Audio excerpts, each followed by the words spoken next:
कुबेर देव क्षमा मुझसे नहीं, महादेव और माता पार्वती से मांगी। केवल वो ही गजानन को शांत कर सकते हैं। शीघ्र जाइए और उनसे सहायता की गुहार लगाइए। किंतु कैसे देवराज? गजानन की सूंड मेरे पीछे पड़ी है। कुबेर देव, आप शीघ्र कैलाश पहुंचे। मैं और अन्य देवता मिलकर गजानन को रोकने का प्रयास करते हैं। आप शीघ्र जाइए।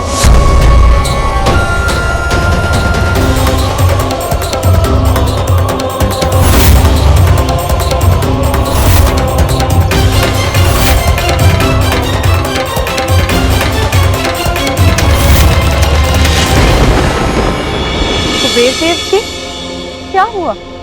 आपकी ऐसी अवस्था किसने की? और मेरा पुत्र गजानन, वो कहाँ है? माता, गजानन, माता वो तो सब कुछ खा गए। मुझे भी खाना चाहते थे वो। ये अब क्या कह रहे हैं कुबेर देव जी? मेरा पुत्र गजानन अभी तक भूखा है। तो आप तो कह रहे थे कि आपके पास पर्याप्त से अधिक भोजन।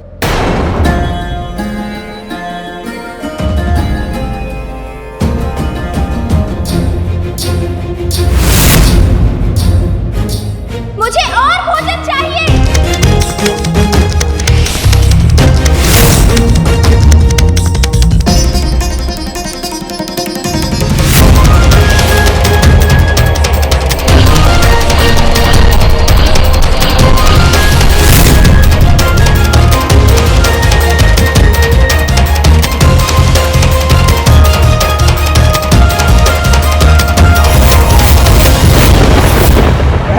बैठा था कि संसार में सबसे धनी, सबसे संपन्न मैं हूं, किंतु आज मेरा मान भंग हुआ।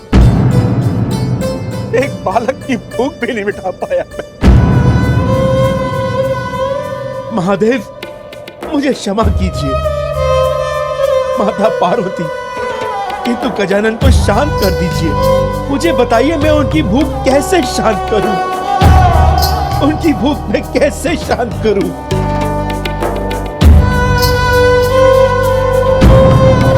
गजानन, कृपा कर शांत हो जाइए।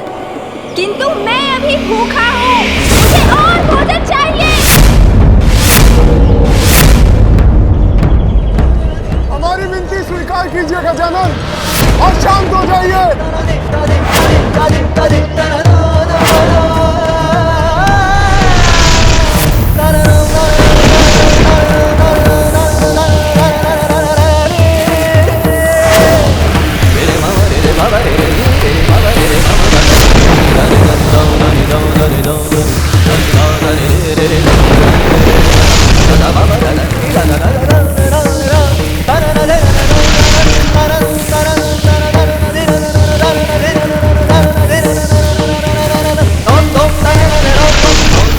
कुबेरदेव, शीघ्र लौटिए और किसी ऐसे उपाय के साथ जिससे गजानन की भूख शांत हो जाए।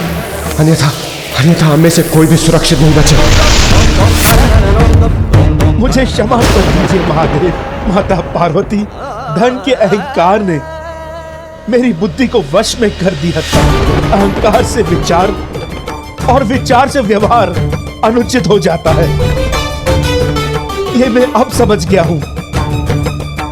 माता पार्वती, गजानन की भूख को शांत करने का उपाय बताकर मेरी सहायता करने की कृपा कीजिए। माता मुस्कुरा क्यों रही है?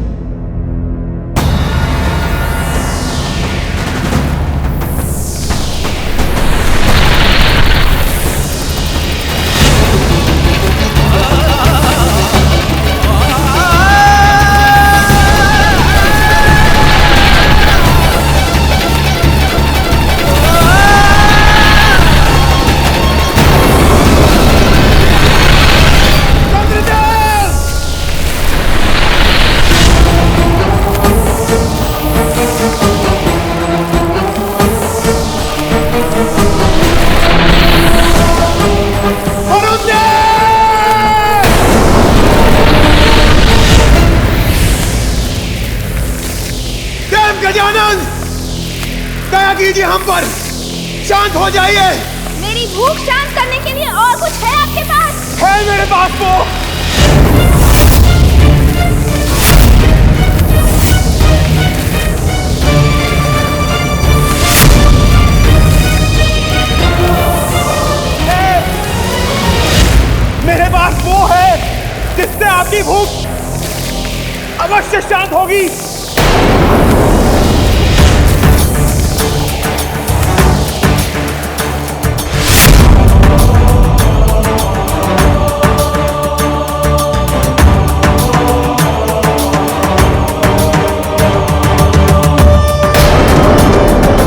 पवित्र बेलपत्र से गजानन की भूख मिटाने चले हैं कुबेरदेव। कैसी मूर्खता ही।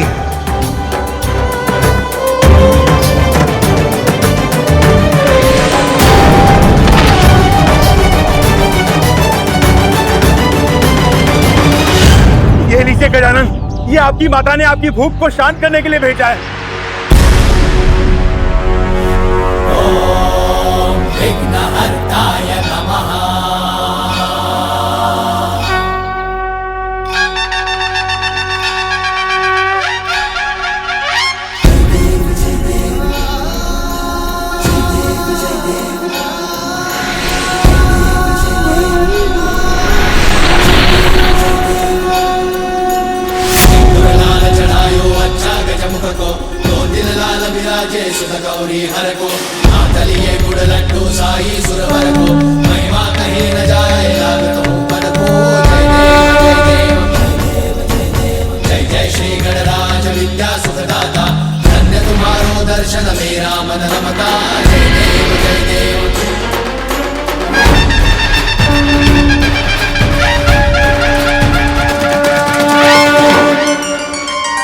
मात्र एक बेलपत्र माता?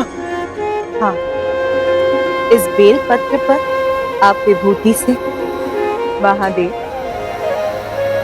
और मेरा नाम लिखकर मेरे पुत्र गजानन को खिला दीजिए। इसको खाते ही उसकी भूख अवश्य मिट जाएगी।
अब मैं तृप्त हुआ।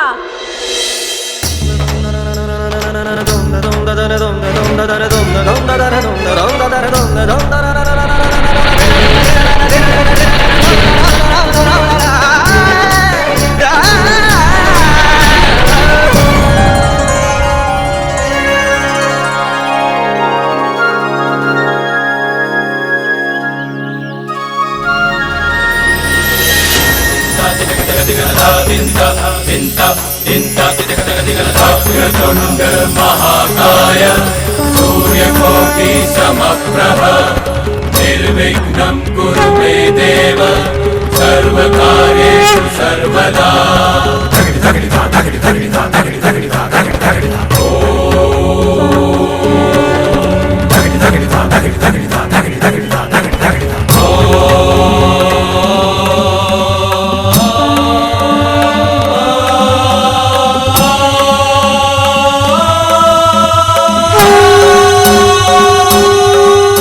प्रभु, मुझे क्षमा कर दीजिए प्रभु। अहंकार के अंधकार ने मेरी दृष्टि से विनय का प्रकाश हर लिया था। धन का इतना अहंकार हो गया था मुझे कि जिनकी कृपा से मुझे सब कुछ प्राप्त हुआ, उन्हीं महादेव के समक्ष मैंने अभिमान पूर्वक व्यवहार किया। मेरे साथ जो हुआ अच्छा ही हुआ। आज मेरे नेत्र पुनः खुल गए प्रभु। हाँ कुबेर, महादेव ने आपको संपूर्ण सृष्टि के धन का रक्षक नियुक्त किया था, किंतु आप तो स्वयं को उसका स्वामी मान बैठे। धन का मद व्यक्ति का विवेक हर लेता है। वो भूल जाता है कि जो भी उसने प्राप्त किया है वो उसकी योग्यता तथा ईश्वर की कृपा है। और ये भी सत्य है, जो आज उसका है वो कल किसी और का होगा, क्योंकि एक दिन इस नश्वर शरीर का अंत अवश्य होगा। ईश्वर के दिए धन से दुखियारों की सहायता और दान कर्म करने के स्थान पर जो उसका अहंकार करते हैं, उनके साथ वही होता है जो आपके साथ हुआ। रक्षक को स्वामी बनने की भूल कभी नहीं करनी चाहिए। मैं कभी नहीं भूलूंगा प्रभु। मुझे क्षमा कर दीजिए, मुझे क्षमा कर दीजिए।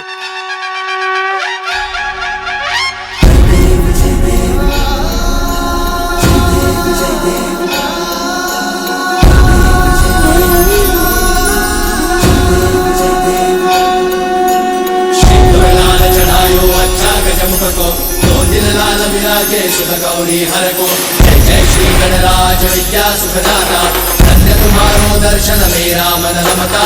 जय देव जय देव।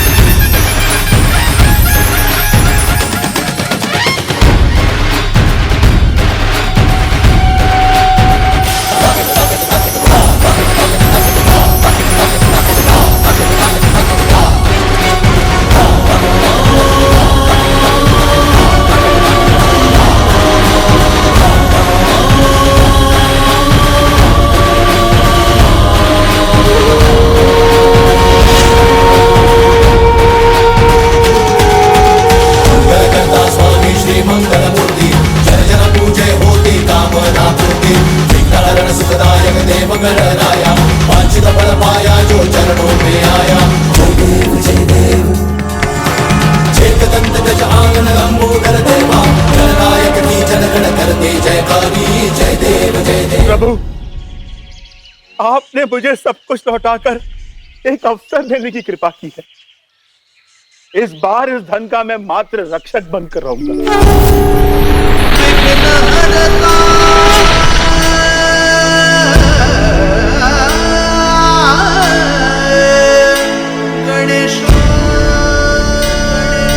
आपकी अलकापुरी में तो मुझे बहुत आनंद आया कुबेर देव। इस भोज के लिए आपका धन्यवाद।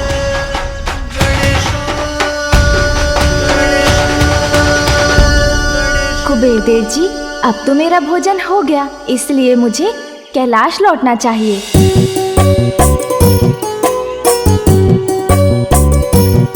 कैलाश तो यहाँ से इतनी दूर है, तो क्या मुझे इतनी दूर चलकर जाना होगा? अभी तक मेरे पास वाहन ही कहाँ है, पता नहीं कैसा होगा मेरा वाहन। गजानंद, आप चिंता मत कीजिए, आप मेरे वाहन एरावत को ले जाइए। एरावत!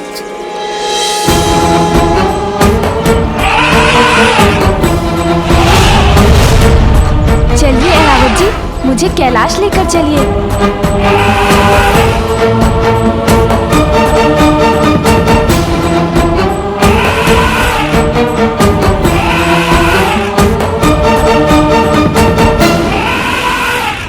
अरे अरे, सावधान एरावत जी। अरे, मुझे गिरा मत दीजिएगा।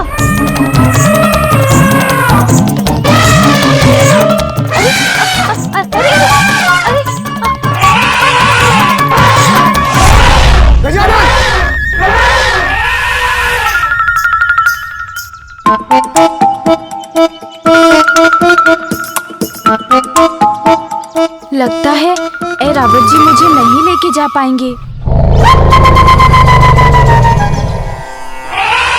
क्षमा कीजिए गजानन, आश्चर्य है, इसके पूर्व कभी भी एरावत कोई भी भार उठाने में अक्षम नहीं हुआ। एरावत, उठ जाओ, क्या हुआ है तुम्हें?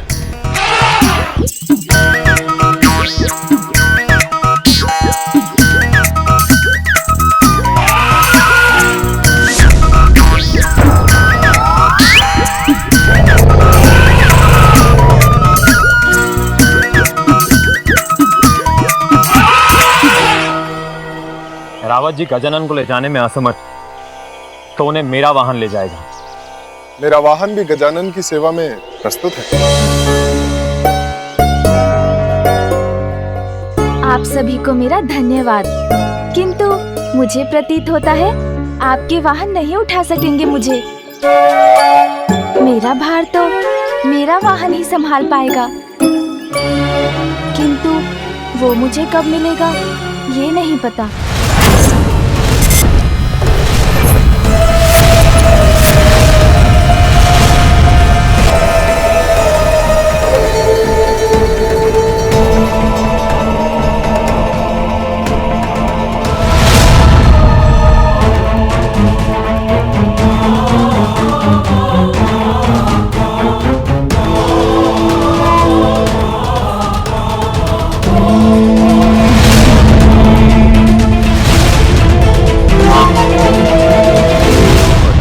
तुम्हारा विवाह उससे हो जाए तो माता पार्वती की शक्ति तुम्हारी सुरक्षा और सहायता करेगी। शीघ्र ही मुझे असुरी कन्या सुविनी को ढूंढना है।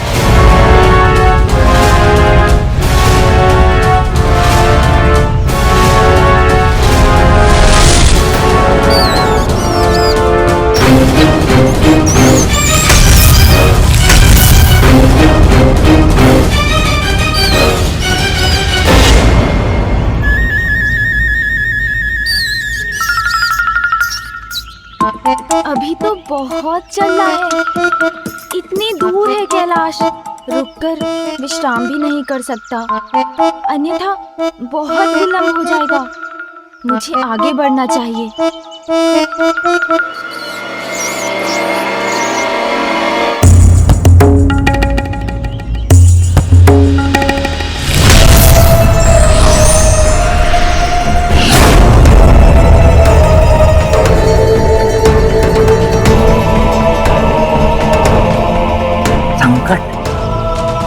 संकट की गंध आ रही।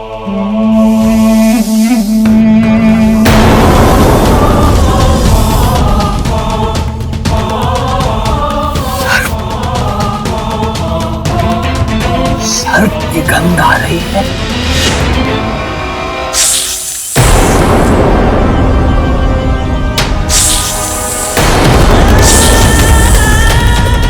फुफकार तो सुनाई दी मुझे, किंतु दिखाई कुछ नहीं दे रहा है। कौन हो तुम?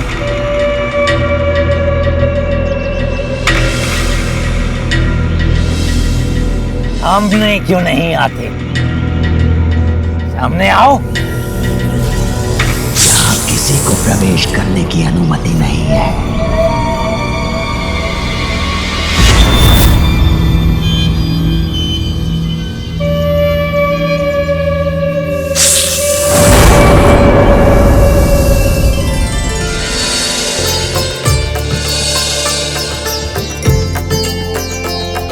इस वन को पार करते ही कैलाश पहुंच जाऊंगा मैं।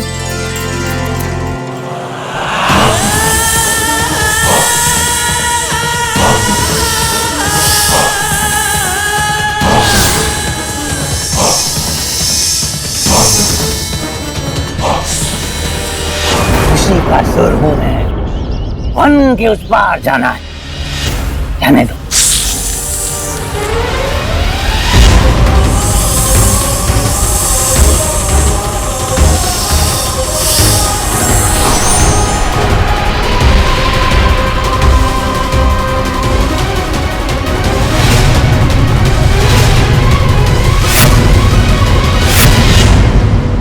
अत्यंत मूर्ख जान पड़ते हो तुम।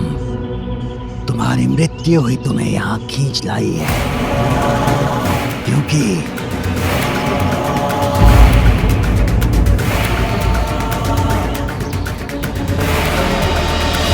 चूहों को सूंघ लेता हूं मैं।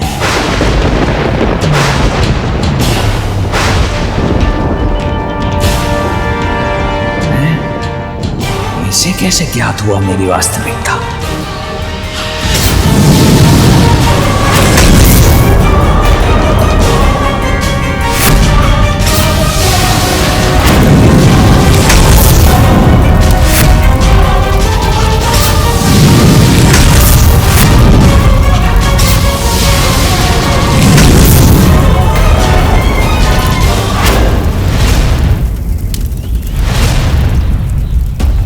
ये किसकी चित्कार थी? ये इतना धूम्र क्यों उत्पन्न हो रहा है वन से? अग्नि है क्या? वन की अग्नि तो सब कुछ जलाकर भस्म कर देती है। मुझे वहाँ शीघ्र पहुँचना चाहिए, अन्यथा सभी जीव जंतु संकट में पड़ जाएंगे। प्रतीत होता है तुम्हारा अंत करने के बाद ही मैं आगे बढ़ सकूंगा।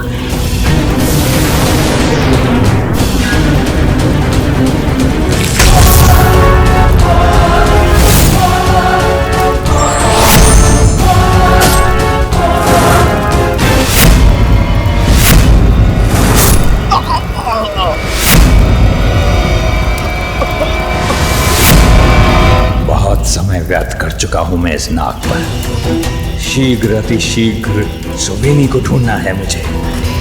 उसका तप संपन्न हो और इससे देवी पार्वती का वरदान प्राप्त होने के पूर्व उस तक पहुंचना है मुझे।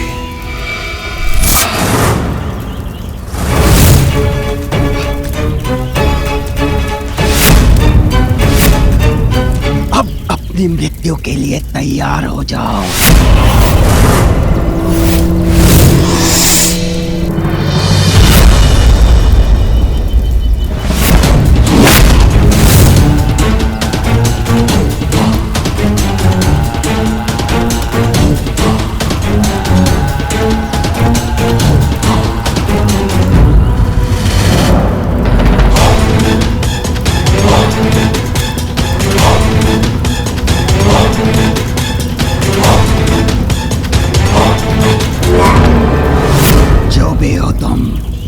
जहां से भी आए हो, जीवित नहीं जा सकोगे।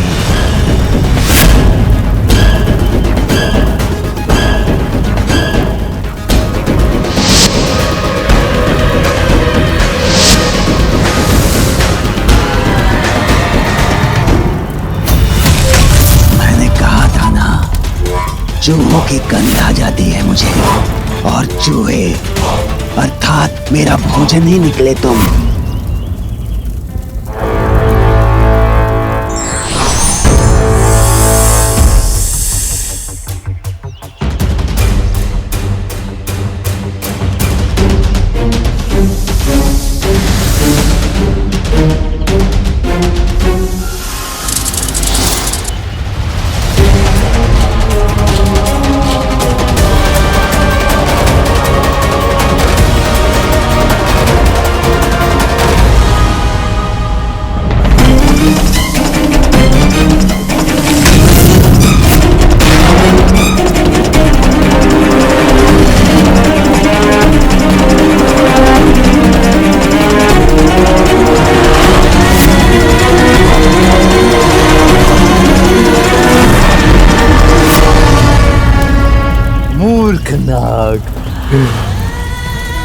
खुशी का असुर को निकलने चला था, किंतु ऐसा कोई बंधन नहीं उसे का असुर काट न सके।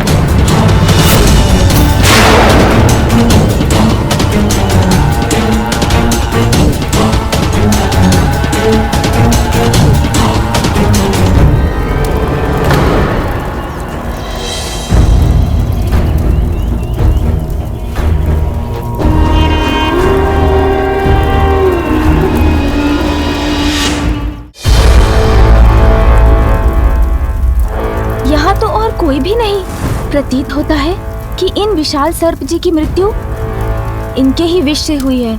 मुझे इस अग्नि को बुझाने का कुछ उपाय करना चाहिए, अन्यथा यहाँ के जीव जंतुओं को हानि होगी।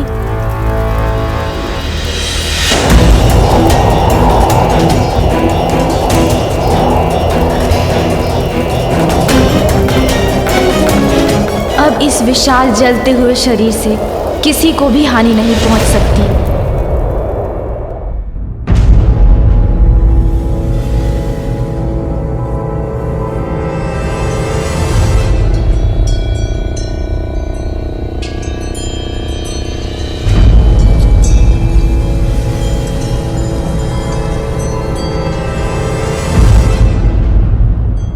अब इन सर्प जी का मृत शरीर कोई नहीं देख सकेगा। मृत्यु में तो विशाल से विशाल जीव को भी शांति से रहने का अधिकार है।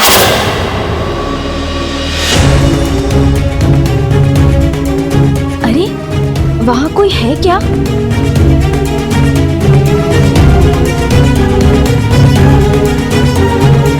इस बालक ने हमारे एक अग्रज का वध कर दिया। अभी जाकर सभी को बताता हूँ।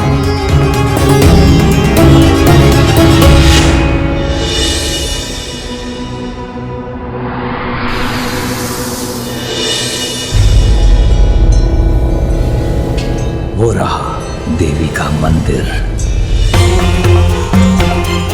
वहीं तप कर रही है सुवेनी।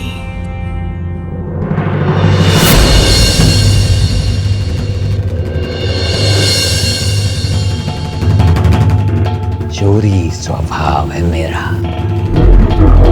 कोई और अवसर होता तो उठा ले जाता इस कन्या को। गुरुदेव शुक्राचार्य ने कहा है इसे देवी पार्वती का वरदान प्राप्त होने के बाद ही मैं इससे विवाह करूं। प्रतीक्षा करूंगा मैं, तब तक मैं प्रतीक्षा करूंगा।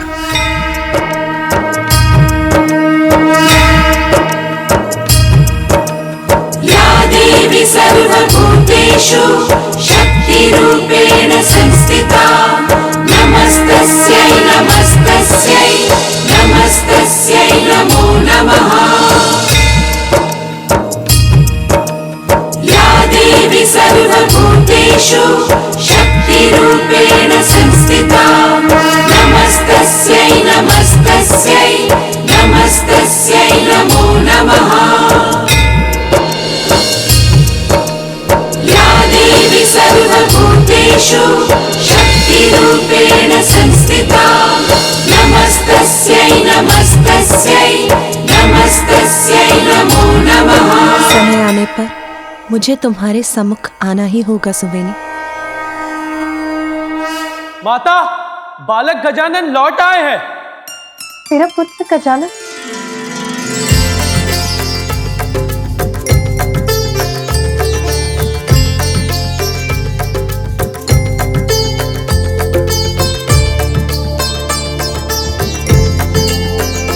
प्रणाम पिताश्री। पुत्र? प्रणाम माँ। आयुष्मान भव पुत्र।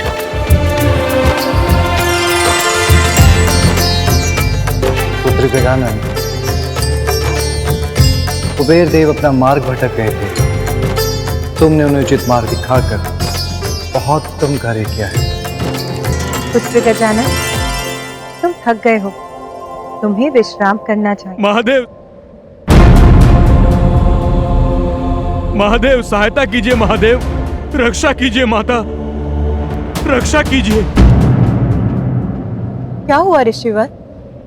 कैसे संकट का सामना कर रहे हैं आप? माता, यज्ञ की सामग्री एकत्रित करने के लिए हमें आश्रम के निकट वन में जाना पड़ता है, किंतु वहां कुछ मायावी सर्प घुस आए हैं।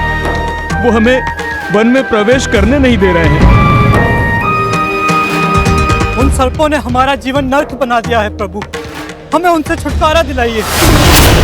ऋषिवर, आप चिंता मत कीजिए, मैं चलूंगा आपके साथ और आपका ये संकट दूर करूंगा।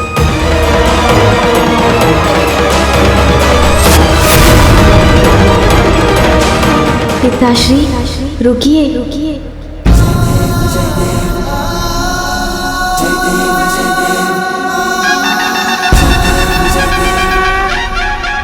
मेरे होते हुए आप कष्ट क्यों करेंगे पिताश्री? यदि आप आज्ञा दें तो मैं अभी जाकर इस समस्या का हल निकालता हूँ।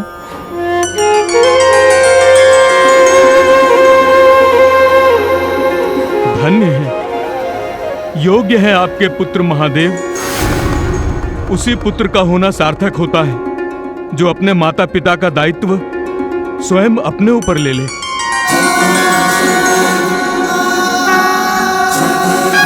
प्रणाम पिताश्री। प्रणाम माता, अब हमें आज्ञा दीजिए।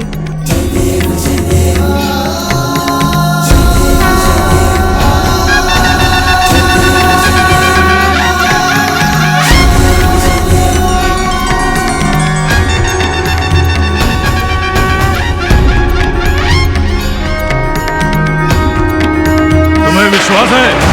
ऐसा ही हुआ था। मैंने अपने नेत्रों से उस गजमुख बालक को देखा। उसने हमारे अग्रज सदस्य का अंत किया और उनका मृत शरीर वन में एक स्थान में गाड़ दिया। शत्रु, कोई शत्रु घुसाया हमारे वन में, उसको उचित पाठ पढ़ाएंगे हम।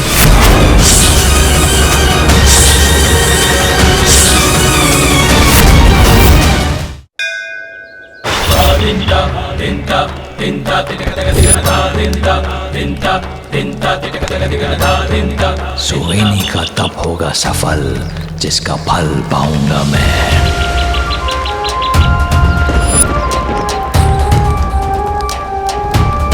कैसे प्रसन्न करूं माँ आपको?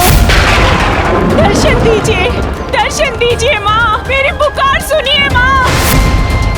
आइए माँ, दर्शन दीजिए मुझे, दर्शन दीजिए मुझे। आइए माँ, दर्शन दीजिए मुझे, दर्शन दीजिए मुझे, दर्शन दीजिए मुझे माँ, मेरी पुकार सुनिए। आइए माँ, दर्शन दीजिए मुझे।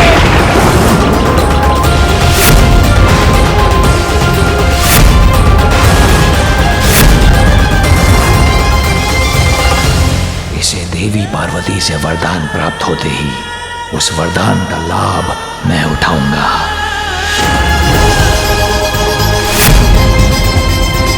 मेरे इतने कठोर तप करने के बाद भी यदि आप नहीं आए माँ, तो मैं इसी हवन कुंड में प्रवेश करके अपने प्राणों की आहुति दे दूंगी। अवश्य देवी पार्वती को सुवेनी वो वरदान देने के लिए विवश कर देगी जिसको अपना अस्त्र बनाकर मैं उन्हीं के पुत्र को पराजित करूंगा। यही है वो वन पार्वती नंदन, जो हमारे आश्रम के समीप होने पर भी नागों के आतंक के कारण हम वन में प्रवेश नहीं कर पा रहे हैं।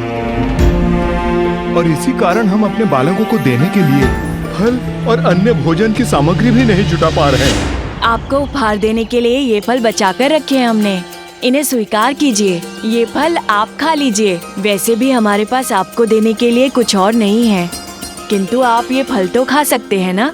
लीजिए, खा लीजिए।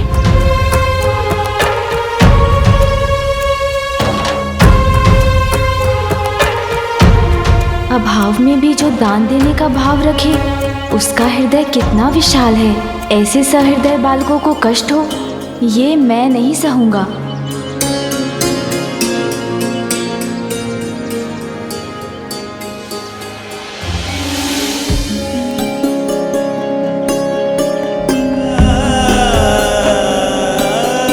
नहीं मित्रों, ये फल आपके हैं, इसलिए इन्हें आप ही खाइए। वैसे भी मुझे इस समय भूख नहीं है।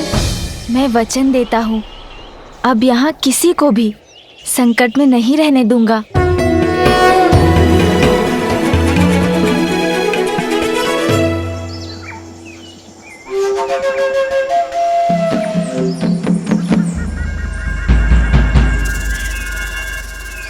कितना घना वन है और इस अंधकार में कुछ देख पाना कितना कठिन है।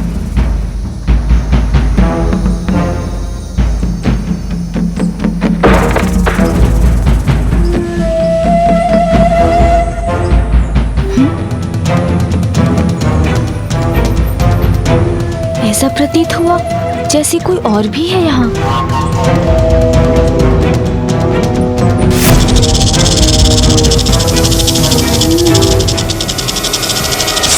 इस वन के स्वामी हैं हम। हमारे वन में प्रवेश किया तुमने तो उसका दंड भी अवश्य पाओगे बालक। अब हम तुम्हें नहीं छोड़ेंगे।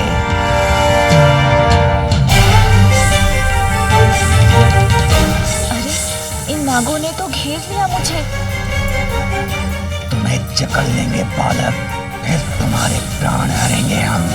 यही है तुम्हारा दंड, हमारे वन में आने का दुस्साहस करने का। अब मृत्यु के लिए तैयार हो जाओ बालक।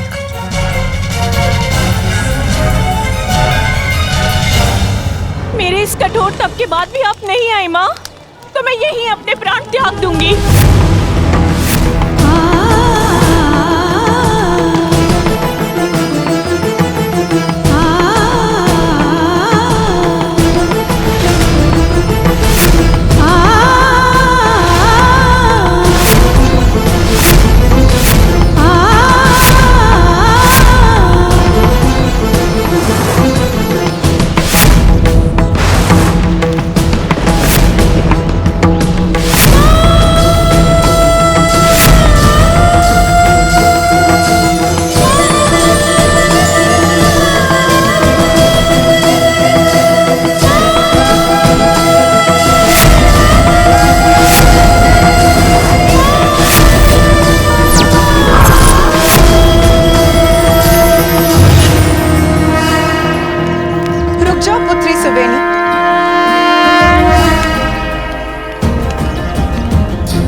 माता, आप आ गई माता। मेरी भक्तिन निराश होकर अपना जीवन त्यागने पर विवश हो जाए, ये कैसे संभव? दुर्गा देवी नमस्तुभ्यम, दुर्गा देवी नमस्तुभ्यम, दुर्गा देवी नमस्तुभ्यम। पुत्री सुवेनी, तुम्हारे तप से मैं प्रसन्न हुई। मांगो, क्या वरदान चाहती हो तुम? आपके दर्शन प्राप्त हुए तो सब कुछ प्राप्त हो गया मुझे। संसार में सबसे दिव्य तो आपके दर्शन है माँ, इसीलिए मुझे अब कुछ और पाने की इच्छा ही नहीं रही माँ। और कुछ की इच्छा नहीं रही? ये कैसी मूर्खता है? वरदान मांगो सुवेनी।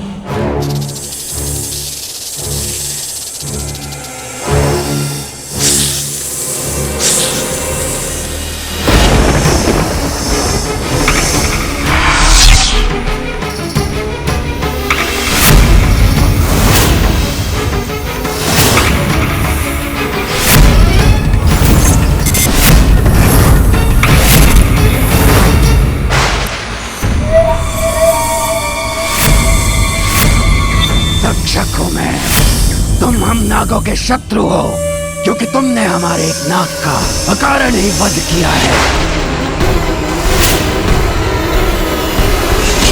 नहीं नहीं, आपसे समझने में कोई भूल हुई है।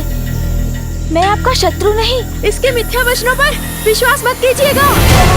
मैंने स्वयं अपने नेत्रों से इसे हमारे एक नाग का वध कर और उसे काटते हुए देखा है। शत्रु हो तुम, नागों के शत्रु हो तुम बालक। अब तुम्हारा वध हम करेंगे, दंड देंगे तुम्हें।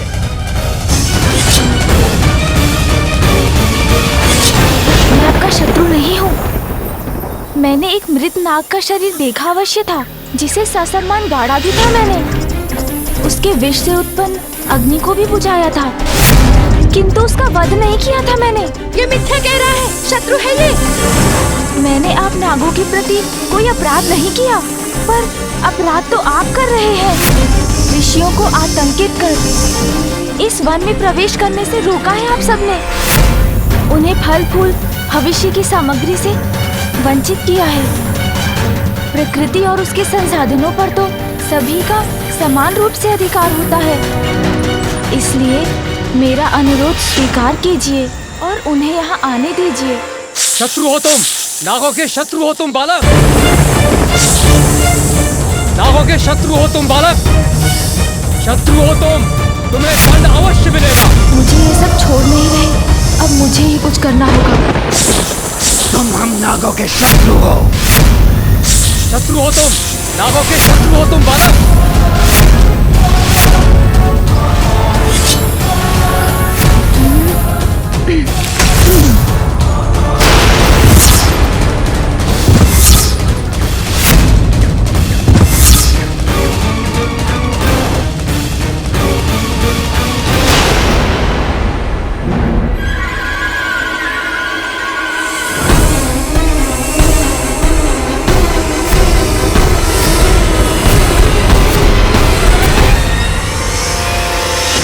यदि हमने तुम्हारा कहा मानकर ऋषियों को सताना नहीं छोड़ा तो मैं आपको रोकने पर बाध्य हो जाऊंगा। तक्षक के क्षेत्र में आकर तक्षक को ही चेतावनी देने का दुस्साहस कर रहा है। तुच्छ बालक, देखता हूँ कौन किसे रोकता है।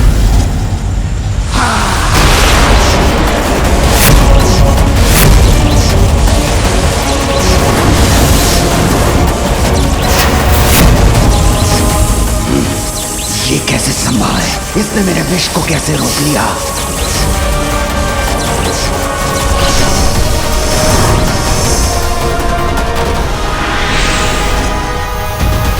मेरा विष तो पल भर में किसी को भी भस्म कर सकता है।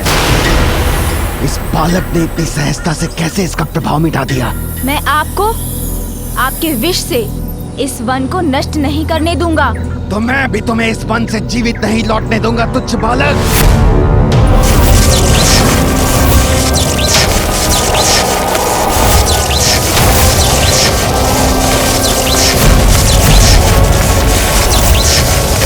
अब तुम्हारा अंत निश्चित है बालक।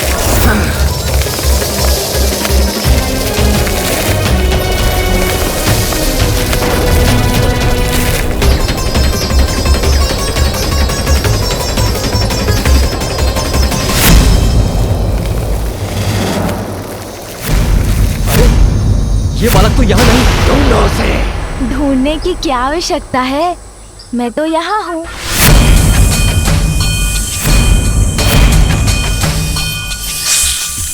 तुम्हारी इस क्रीड़ा का भयानक अंत होगा बालक।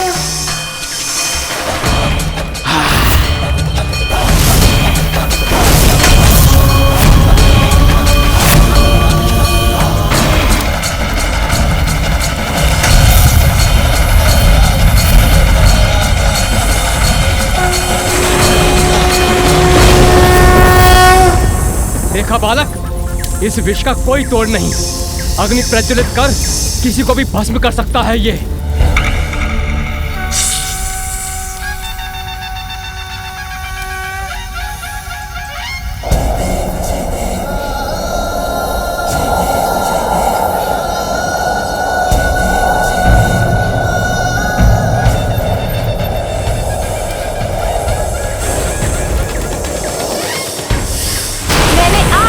चेतावनी दी थी, समझाया था आपको कि वन को, यहाँ रहने वाले सभी मनुष्यों को और जीव जंतुओं को हानि मत पहुँचाइए, किंतु आपने मेरी बात नहीं मानी। इस वृक्ष को भस्म किया आपने, अब उसका दंड मैं दूंगा आपको। मेरे नागों को आहत किया है तुमने, अब इसका परिणाम देखो तुम।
तुम्हारी भक्ति अद्वितीय है सुवेनी, इतना कठोर तप किया है तुमने, इसीलिए वरदान प्राप्त कर अपने तप को सफल करो। कहो पुत्री, क्या चाहिए तुमको? मांगो सुवेनी, मांगो वरदान मांगो, मांगो मांगो।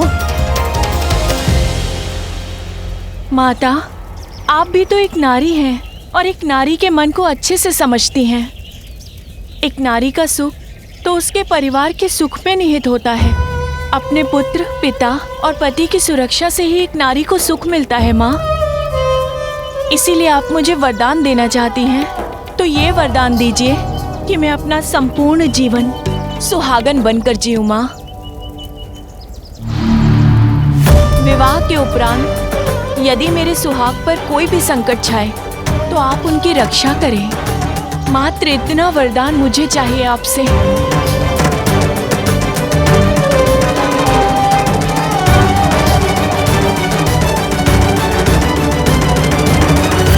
तथास्तु तथास्तु तथास्तु तथास्तु।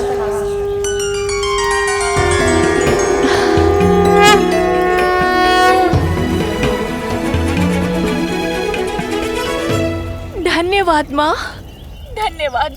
पुत्री सुवेनी, शीघ्र तुम्हारे पति से तुम्हारा परिचय होगा। मंदिर से बाहर निकलते ही पूजा के इन पुष्पों को बाहर उछाओ।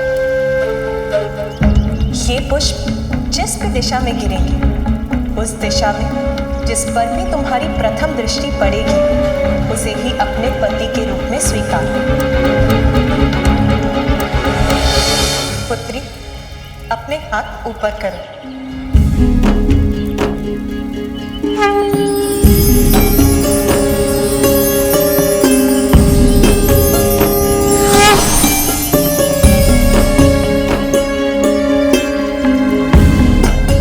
उसे ये पुष्पमाला पहनाकर तुम उसके साथ गंधर्व विवाह करें। इस माला के प्रभाव से उसका शरीर वृक्ष के समान शक्तिशाली हो जाएगा।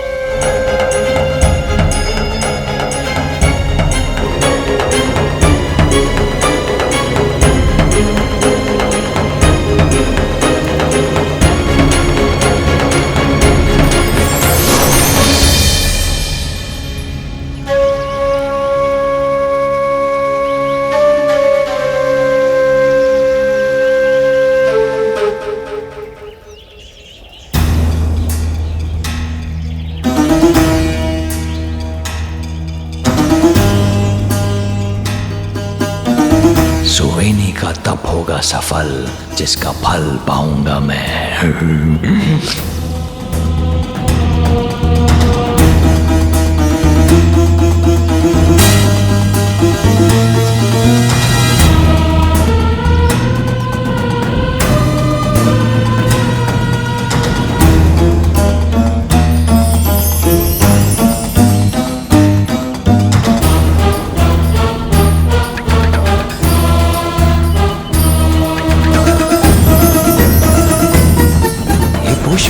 मुझसे दूर क्यों जा रहे हैं?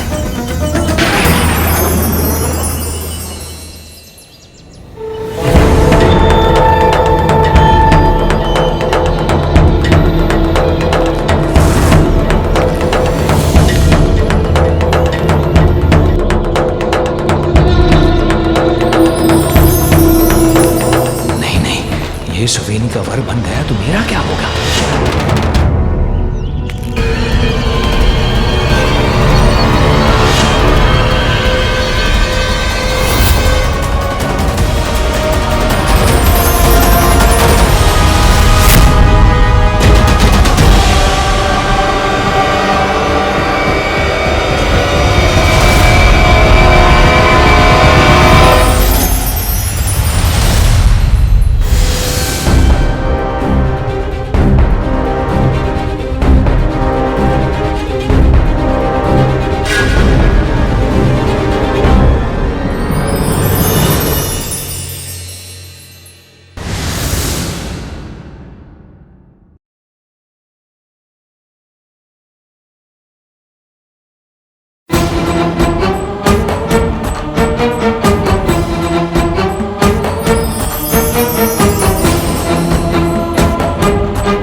मूषक कौन है? कितना कुरूप मुख है इनका।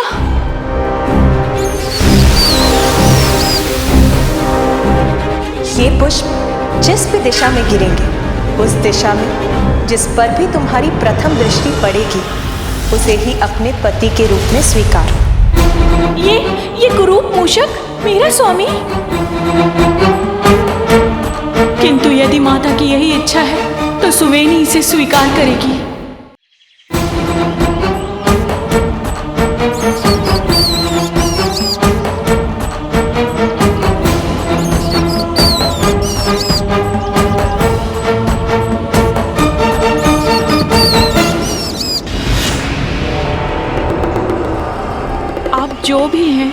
जैसे भी हैं, माता ने आपको मेरे लिए चुना है, इसीलिए मैं आपको अपने पति के रूप में स्वीकार करती हूँ।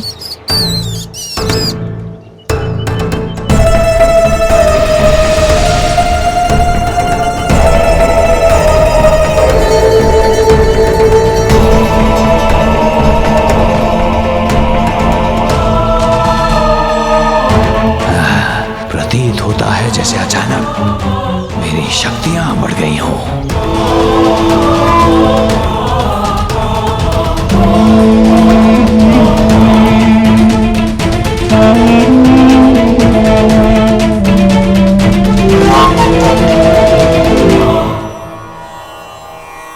सफल हो गए मुशिकासुर सुवेनी से विवाह करने में। अब गजानन तुम्हारा वध नहीं कर सकेगा, और यदि उसने तुमसे युद्ध करने का प्रयास किया भी तो उसे अपनी ही माता पार्वती की शक्तियों से युद्ध करना पड़ेगा।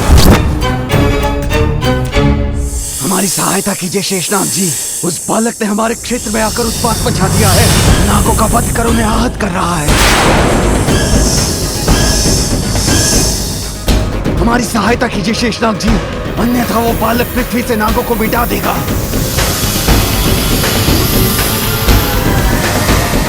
अब मुझसे पराजित होने के बाद ये नाग ऋषि मुनियों को पीड़ा देने का साहस नहीं करेंगे।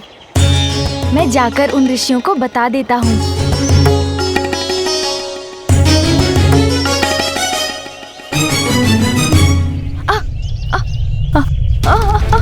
अरे अरे अरे ये भूकंप कैसे उत्पन्न हो रहा है? ध्वनि सुनाई दे रही है किंतु कुछ दिखाई नहीं दे रहा है मुझे।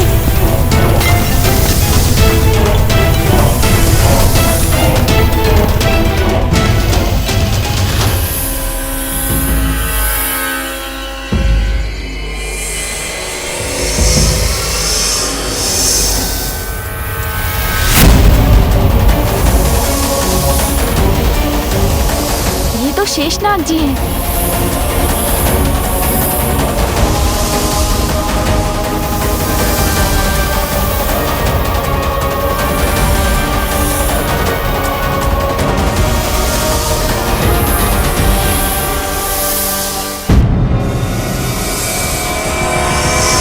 शेषनाग जी, तुम उद्दंड हठी अहंकारी, ये तो तभी ज्ञात हो गया था मुझे जब तुमने बैकुंठ आकर मेरे प्रभु श्री हरि का शंख चुराया था और उन्हें अपने पीछे भागने पर बाध्य किया था। किंतु इस बार नागों और सर्पों को आहत कर तुम सभी सीमाएं लांघ चुके हो। किंतु शेषनाग जी, सुनने सुनाने को अब कुछ शेष नहीं, तुम्हें उचित पाठ सिखाना ही होगा, और वो पाठ मैं सिखाऊंगा तुम्हें।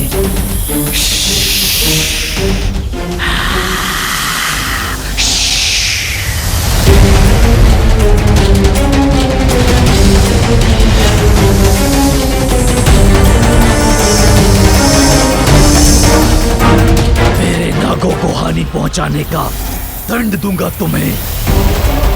मेरी क्रोधाग्नि से झुलस जाओगे तुम।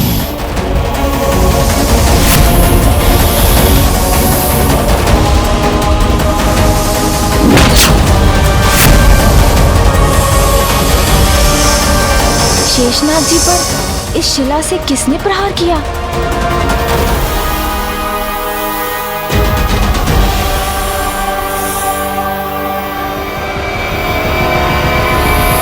दूर हो जाइए हमारे गजानन से, हटिए पीछे, दूर हो जाइए।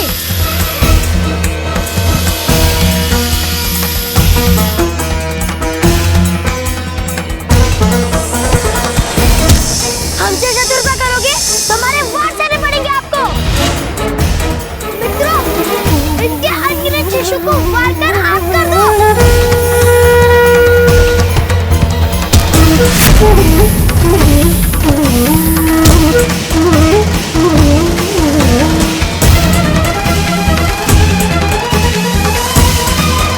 नहीं मित्रों, ऐसा मत करो, रुक जाइए।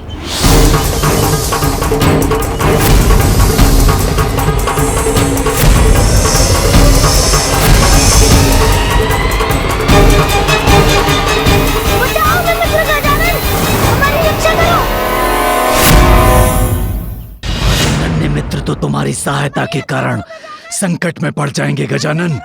क्या तुम में इतना साहस है कि तुम इनकी सहायता करने के लिए मेरे लोक में आकर मुझसे संघर्ष करो?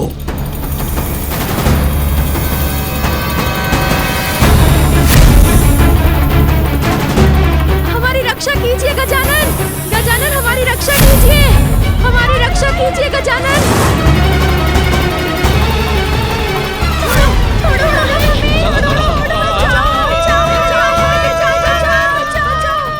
ये फल आप खा लीजिए। वैसे भी हमारे पास आपको देने के लिए कुछ और नहीं है, किंतु आप ये फल तो खा सकते हैं ना।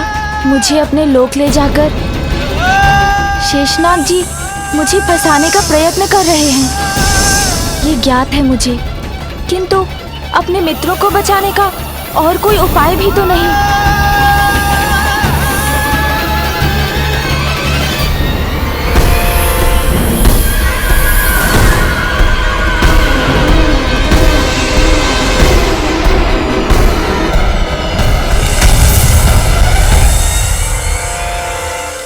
आप कहाँ रहते हैं स्वामी? मैं आपके साथ कहाँ रहूंगी, ये जानने के लिए मैं उतावली हो रही हूँ। स्वर्ग में रहोगी तुम रानी सुवेनी। स्वर्ग? हाँ देवी सुवेनी, देवताओं को धूल चटाने और स्वर्ग से हटाने के बाद मैं तुम्हें वहां की रानी बनाऊंगा।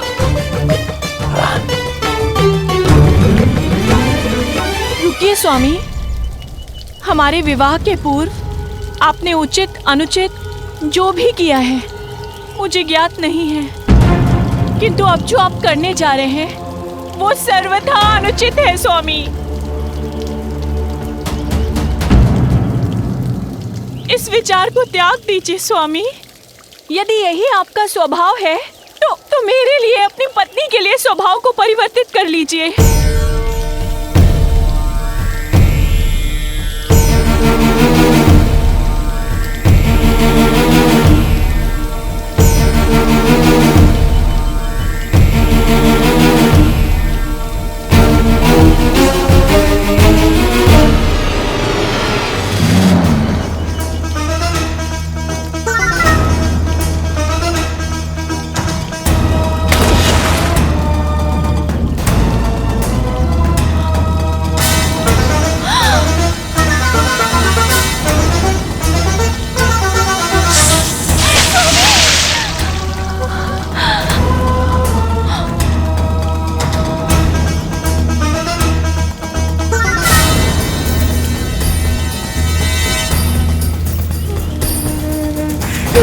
स्वामी आप ये क्या कर रहे हैं?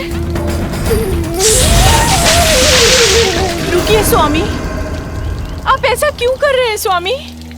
डंक मारना तो बिच्छू का स्वभाव होता है। अगर आप उसकी रक्षा करने के लिए उसे जल से निकालेंगे भी, तब भी वो आपको डंक ही मारेगा। जब ये तुच्छ बिच्छू अपने जीवन की रक्षा के लिए अपना स्वभाव नहीं छोड़ सका, मैं अपनी असुरी प्रवृत्ति कैसे छोड़ूं?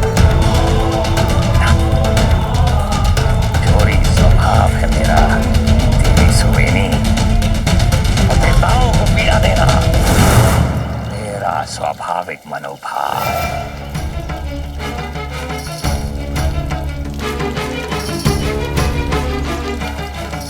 स्वर्ग जा रहा हूं मैं रानी, मेरे आने तक तुम यहाँ मंदिर के पास मेरी प्रतीक्षा करना।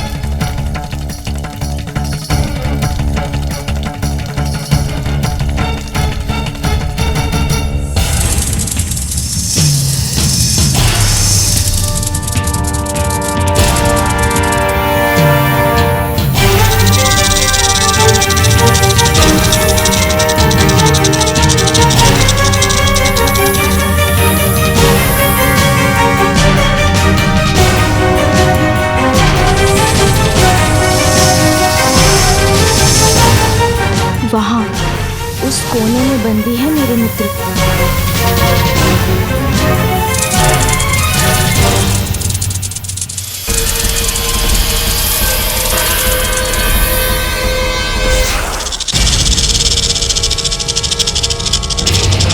अरे कुछ था यहाँ, किंतु दिखाई क्यों नहीं दिया मुझे?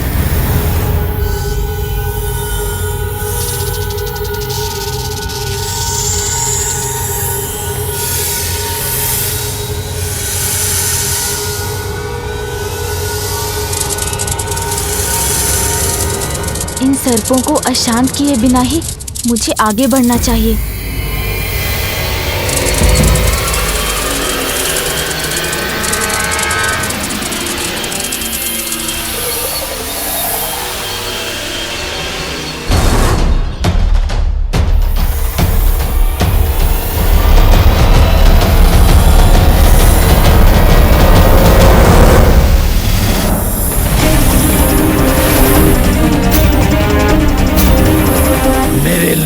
तुम्हारी मनमानी नहीं चलेगी बालक। यहाँ जो मैं चाहूंगा वही होगा। ये बालक मेरे बंदी हैं, तुम्हें इन्हें छुड़ाने की अनुमति नहीं है।